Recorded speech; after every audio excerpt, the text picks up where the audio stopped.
किस पाप के कारण कलयुग की स्त्रियां समय से पहले ही विधवा हो जाती हैं, और ऐसे कौन से कार्य हैं जो एक स्त्री को अपने जीवन में कभी नहीं करना चाहिए, अन्यथा उन्हें इसका दुष्परिणाम भुगतना पड़ता है। सभी माताओं बहनों से निवेदन है कि इस कथा को पूरा अवश्य सुने, क्योंकि आधी अधूरी कथा सुनने से महापाप लगता है। तो चलिए, आपका ज्यादा समय न लेते हुए कथा को प्रारंभ करते हैं। एक बार भगवान श्री हरि विष्णु माता लक्ष्मी के साथ आकाश मार्ग से होते हुए देवलोक की तरफ जा रहे थे। तभी रास्ते में माता लक्ष्मी ने भगवान विष्णु से पूछा, हे नाथ, कलियुग की स्त्रियां किस पाप के कारण समय से पहले विधवा हो जाती हैं? तो भगवान विष्णु जी कहते हैं, हे देवी, आज अचानक से तुम मुझसे यह प्रश्न क्यों पूछ रही हो? तो माता लक्ष्मी कहती, हे प्रभु, आज जब मैं बैकुंठ लोक में बैठकर धरती लोक का दृश्य देख रही थी, तो मैंने धरती लोक पर कुछ स्त्रियों को देखा जो देखने में एक ही उम्र की थी, परंतु उसमें से एक औरत विधवा हो चुकी थी और बहुत दुखी जीवन व्यतीत कर रही थी, और बाकी उसी उम्र की औरत अपने पतियों के साथ बहुत सुखमय जीवन व्यतीत कर रही थी। यह दृश्य देखकर मेरे मन में कुछ प्रश्न उठ रहे हैं। हे स्वामी, आप ही मेरे इन प्रश्नों का उत्तर दे सकते हैं। कृपया आप मुझे मेरे प्रश्नों का उत्तर देकर मेरे व्याकुल मन को संतुष्ट करें। इस प्रकार माता लक्ष्मी की बात को सुनकर भगवान विष्णु जी कहते हैं, हे देवी लक्ष्मी, तुम्हारे मन में जो भी प्रश्न उठ रहे हैं निश्चित होकर पूछो, मैं तुम्हें तुम्हारे प्रश्नों के उत्तर अवश्य दूंगा। फिर माता लक्ष्मी कहती हैं, हे प्रभु, मेरा पहला प्रश्न है, कौन सी स्त्री समय से पहले विधवा हो जाती है और सारी उम्र दुखी जीवन व्यतीत करती है? और मेरा दूसरा प्रश्न है, कौन सी स्त्री को जीवन में कभी सुख शांति नहीं मिलती? और मेरा तीसरा प्रश्न है, वह कौन सी चीज है जो एक पत्नी अपने पति के मांगने पर भी पति को नहीं देती? इस तरह माता लक्ष्मी के तीनों प्रश्नों को सुनकर भगवान विष्णु जी कहते, देवी, तुम जिन स्त्रियों की बात कर रही हो, उनमें से एक स्त्री समय से पहले ही विधवा होकर अपना दुखी जीवन व्यतीत कर रही है, और वहीं पर अन्य स्त्रियां सुहागन हैं और अपने पति के साथ खुश होकर सुखी जीवन व्यतीत कर रही हैं। तुम जानना चाहती हो आखिर ऐसा क्यों है?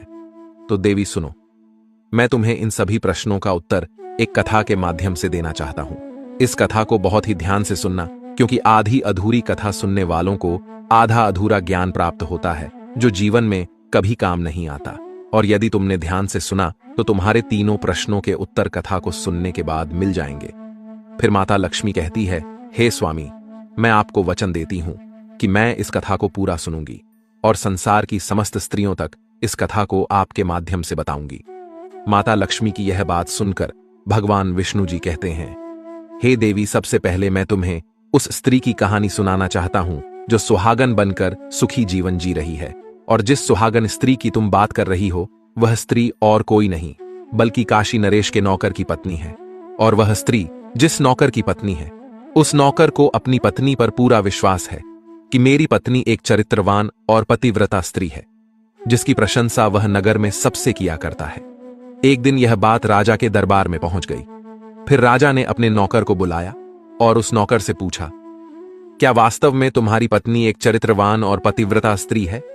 और क्या तुमको उसके ऊपर पूरा विश्वास है कि तुम्हारी पत्नी एक पतिव्रता स्त्री है और तुम्हारे अलावा पराये मर्द को आंख उठाकर भी नहीं देखती? इस बात का तुम्हारे पास कोई साबूत है? राजा की यह बात सुनकर नौकर कहने लगा, महाराज, मुझे अपनी धर्म पत्नी पर पूरा विश्वास है कि वह एक पतिव्रता स्त्री है और मेरे अलावा वह पराये मर्दों को नहीं देखती। नौकर की इस बात को सुनकर राजा के एक मंत्री ने कहा, मैं क्षमा चाहता हूं महाराज, ऐसा कैसे हो सकता है कि एक स्त्री किसी अन्य पुरुष को ना देखे? ऐसा तो असंभव है। मंत्री ने राजा से कहा, महाराज, यदि मैं इस नौकर की बात गलत साबित कर दूं और इसकी पत्नी का पतिव्रता धर्म नष्ट कर दूं, तो इसे क्या सजा मिलेगी?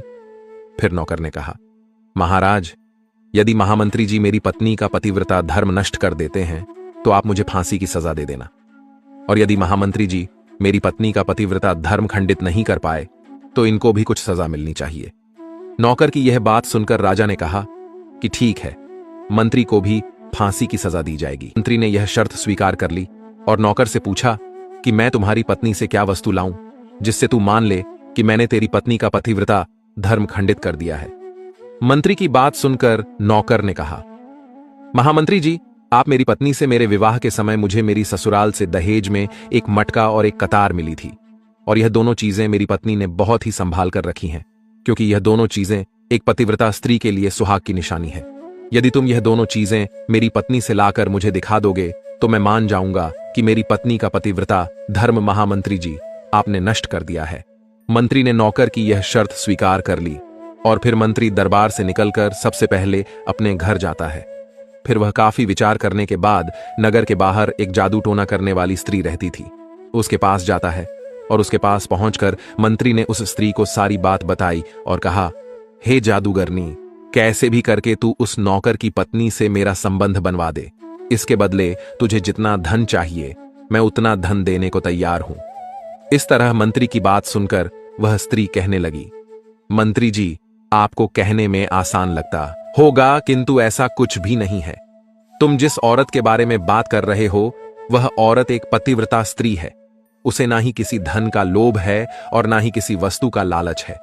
तुम्हें क्या लगता है वह तुमको मटका और कतार आसानी से दे देगी? फिर वह जादूगरनी हंसते हुए कहती है, अरे महामंत्री, वह स्त्री तेरी तरफ देखेगी भी नहीं। जादूगरनी की इस बात को सुनकर मंत्री ने कहा, अच्छा ठीक है, यदि तू मेरा उससे संबंध नहीं बनवा सकती है तो एक काम कर दे, उसके घर से जाकर उसका मटका और कतार चुराकर मुझे दे दे। फिर मैं तुझे मुंह मांगा इनाम दूंगा। तुझे जितना धन चाहिए उतना धन मैं दूंगा, बस तू मेरा यह काम कर दे। मंत्री की यह बात सुनकर उस जादूगरनी के मन में लालच आ गया और उसने कहा, ठीक है, मैं तुम्हारा काम कर दूंगी। फिर वह जादूगरनी नौकर के घर में अपना भेष बदल कर जाती है और नौकर की पत्नी से जाकर कहती है, बेटी, मैं तेरे पति की मौसी हूं, मैं कई सालों के बाद आई हूं। फिर उस नौकर की पत्नी ने कहा, मौसी जी, आप इतने सालों बाद आई हैं, इसीलिए मैं आपको पहचान नहीं पाई मित्रों। इस प्रकार से वह जादूगरनी उस नौकर के घर में उसके पति की मौसी बनकर रहने लगी। नौकर की पत्नी ने उस जादूगरनी को मौसी समझकर बहुत आदर सम्मान दिया, मगर उसे यह नहीं पता था कि यह जादूगरनी उसके साथ छल करने और उसका पतिव्रता धर्म नष्ट करने के लिए आई है। अब वह जादूगरनी नौकर के घर में मजे से रहने लगी और नौकर की पत्नी के ऊपर झूठ मूठ का प्यार लुटाने लगी। एक दिन जब नौकर की पत्नी घर का कोई काम करने लगी, इसी बीच उस जादूगरनी को मटका और कतार चुराने का मौका मिल गया और उसने मटका और कतार चुरा लिया और वहां से दोनों चीजें चुराकर भाग गई और सीधा जाकर मंत्री के पास पहुंची और उस मंत्री को मटका और कतार दे दिया और बदले में बहुत सारा धन ले लिया। फिर मंत्री मटका और कतार लेकर सीधा राजा के दरबार में जा पहुंचा और राजा से कहा, महाराज, मैं नौकर की पत्नी के साथ 2 दिन रहकर आया हूं और यह मटका और कतार उसी ने मुझे दिया है। मंत्री की यह बात सुनकर राजा ने तुरंत दरबार लगाया और नौकर को बुलाया। फिर मंत्री ने दरबार में मटका और कतार नौकर को दिखाते हुए कहा, महाराज, मैंने नौकर की शर्त पूरी की। यह सब देखकर नौकर का अपनी पत्नी से विश्वास उठ गया। फिर राजा ने शर्त के मुताबिक नौकर को फांसी की सजा सुनाई और 16 दिन बाद फांसी देने का आदेश दिया और कहा कि नौकर को 16 दिन के बाद फांसी पर चढ़ाया जाएगा। अब नौकर की मृत्यु के दिन समीप आने लगे। अंत में वह दिन आ ही गया जिस दिन उसे फांसी देना था। जब उसे फांसी के फंदे के पास लाया गया तो उस नौकर से उसकी अंतिम इच्छा पूछी गई।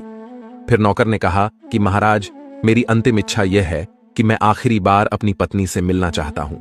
राजा ने नौकर को अनुमति दे दी कि तुम अपनी पत्नी से मिल सकते हो। फिर नौकर कुछ दिन की इजाजत लेकर अपने घर गया और अपनी पत्नी से कहने लगा कि तुमने मेरे साथ बहुत बड़ा विश्वासघात किया है। मैंने तुम पर विश्वास करके राजा के सामने मंत्री से ऐसी शर्त लगाई थी और राजा के भरे दरबार में मैंने कहा था कि मेरी पत्नी एक चरित्रवान और पतिव्रता स्त्री है और उसके पतिव्रता धर्म को इस राज्य में कोई नष्ट नहीं कर सकता। यदि कोई नष्ट कर देगा तो आप मुझे फांसी लगा देना। लेकिन आज तुमने मेरा विश्वास तोड़ दिया और अपना पतिव्रता धर्म नष्ट कर दिया। अब मुझे कुछ दिन के बाद में फांसी दे दी जाएगी। तुमने मेरे साथ इतना बड़ा विश्वासघात क्यों किया? मैंने तो तुम पर विश्वास करके तुम्हें घर पर अकेला छोड़ा था। नौकर की यह बात सुनकर उसकी पत्नी ने उसे उस स्त्री की बात बताई जो उसके पति की मौसी बनकर उसके घर पर आई थी। मगर नौकर को अपनी पत्नी की बातों पर बिल्कुल भी विश्वास नहीं हुआ। फिर वह गुस्से में वापस राजा के दरबार में पहुंच गया, परंतु राजा ने किसी कारणवश उस नौकर की फांसी की सजा कुछ दिन के लिए टाल दिया और उसे कैद में डलवा दिया। नौकर की पत्नी अपने पति को निर्दोष साबित करने के लिए राज दरबार में नाचने गाने वाली औरत की वेशभूषा धारण करके पहुंच जाती है और राजा से उसके सम्मुख अपना नृत्य दिखाने की आज्ञा मांगने लगी। राजा ने नौकर की पत्नी की सुंदरता को देखकर नाचने की आज्ञा दे दी। मित्रों, फिर नौकर की पतिव्रता पत्नी ने जब नृत्य शुरू किया तो उसका नृत्य देखकर राजा बहुत प्रसन्न हुए और कहा, हे नृत्यका, मैं तुम्हारे नृत्य से अत्यंत प्रसन्न हुआ। मांगो, तुम जो भी मांगोगी मैं तुम्हें दूंगा। फिर उस नौकर की पत्नी ने कहा, महाराज, आपकी सभा में एक चोर है जिसने मेरा सोने का हार चुराया है। आप उसे फांसी की सजा दे दीजिए। नृत्यिका की यह बात सुनकर राजा ने कहा, ठीक है, बताओ मेरे दरबार में तुम्हारा चोर कौन है। मैं उसको कठोर से कठोर सजा दूंगा। और फिर उस नौकर की पतिव्रता स्त्री ने कहा, महाराज, और कोई नहीं, आपके मंत्री ने मेरा सोने का हार चुराया है। आप इनको फांसी की सजा दें दीजिए। जैसे ही मंत्री ने सुना कि यह स्त्री मुझे चोर बता रही है तो मंत्री घबरा गया और कहने लगा, महाराज, मैं ईश्वर की शपथ खाकर कहता हूं कि मैंने इस गणिका का हार नहीं चुराया है, और मैं तो इसे जानता भी नहीं। आज पहली बार मैं इसकी शक्ल देख रहा हूं। जैसे ही मंत्री ने कहा कि मैंने इस स्त्री की आज तक शक्ल ही नहीं देखी है, तो वह पतिव्रता औरत अपने वास्तविक वेशभूषा में आ गई और कहने लगी, महाराज, इस मंत्री ने मुझे पहले कभी देखा ही नहीं, तो आप इससे यह पूछो कि यह मटका और कतार कहां से लाया है। फिर नौकर की पत्नी ने कहा, हे महाराज, मैं उसी नौकर की पत्नी हूं जो आपके यहां पर नौकरी करता है, और आप मेरे निर्दोष पति को फांसी पर चढ़ाने वाले हैं। इसीलिए मुझे यहां इस राज दरबार में गणिका की वेशभूषा में आपके समक्ष आना पड़ा। मैं आपको इस मंत्री की पूरी सच्चाई सुनाती हूं। यह जो आपका मंत्री है, इसने मेरे पास में एक जादूगरनी को मेरे पति की मौसी बनाकर भेजा था, और उसी जादूगरनी ने यह मटका और कतार चुराकर इसको दे दिया, और आपके मंत्री ने इसके बदले उस जादूगरनी को राजकोष से बहुत सारा धन दिया है, और मेरे साथ इतना बड़ा छल किया है। महाराज, मैं आज भी पतिव्रता स्त्री हूं। नौकर की पत्नी की इस बात को सुनकर राजा ने उस जादूगरनी को बुलाया। फिर उस जादूगरनी ने राजा के डर से मंत्री की सारी सच्चाई राजा को बता दी।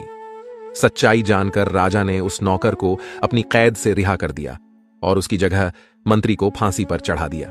मित्रों, कथा को आगे बताते हुए भगवान विष्णु जी कहते हैं, हे देवी, इस प्रकार से नौकर की पतिव्रता पत्नी ने अंत में राजा से कहा, महाराज, मैं अपने पति से बहुत प्रेम करती हूं। मैं एक चरित्रवान स्त्री हूं, और मैं कभी भी अपने पति की आज्ञा की अवहेलना नहीं करती हूं, और अपने पति का नाम तक नहीं लेती हूं। मित्रों, भगवान विष्णु जी कहते हैं, हे देवी, इस प्रकार से यह कथा समाप्त हुई। अब तुम अपने प्रश्नों के उत्तर सुनो। तुम्हारा पहला प्रश्न था, कौन सी स्त्री समय से पहले विधवा हो जाती है? तो सुनो, जो स्त्रियां अपने पति की बात नहीं मानती, अपनी मनमानी करती हैं और अपने पति का नाम लेती, उनको हमेशा नाम से ही बुलाती हैं। वे स्त्रियां समय से पहले ही विधवा हो जाती हैं और बिना पति के दुखी जीवन व्यतीत करती हैं। और उनमें से एक उसी नौकर की पत्नी थी जो पतिव्रता स्त्री थी। यह स्त्री कभी भी अपने पति का नाम मुंह से नहीं लेती थी और अपने पति की प्रत्येक बात मानती थी और उसके बुरे समय में हमेशा साथ देती थी, जिसके कारण वह आज भी सुहागन है और अपना सुखी जीवन व्यतीत कर रही है। इसलिए किसी भी स्त्री को अपने पति का नाम अपने मुंह से नहीं लेना चाहिए और प्रत्येक अच्छे कार्यों में अपने पति का साथ देना चाहिए। तुम्हारा दूसरा प्रश्न था, कौन सी स्त्री को जीवन में कभी सुख नहीं मिलता है और वह पति के होते हुए भी सदा दुखी जीवन व्यतीत करती है? तो समझ लो, जो स्त्रियां अपने पति की बिना अनुमति लिए कहीं भी चल देती हैं, वे कभी सुखी जीवन नहीं जी पाती हैं। ऐसी स्त्रियां जीवन भर दुखी ही रहती हैं और उन्हें पति का प्रेम कभी नहीं मिलता। फिर भगवान विष्णु जी माता लक्ष्मी से कहते हैं, हे देवी, तुम्हारा तीसरा प्रश्न था कि ऐसी कौन सी चीज है जो एक पत्नी अपने पति को मांगने से भी नहीं देती है? तो समझ लो, वह चीज गाली है जो एक संस्कारी और चरित्रवान स्त्री कभी भी अपने पति को नहीं देती है। और जो स्त्रियां अपने पति को गाली देती हैं, वह स्त्रियां कभी चरित्रवान नहीं होती।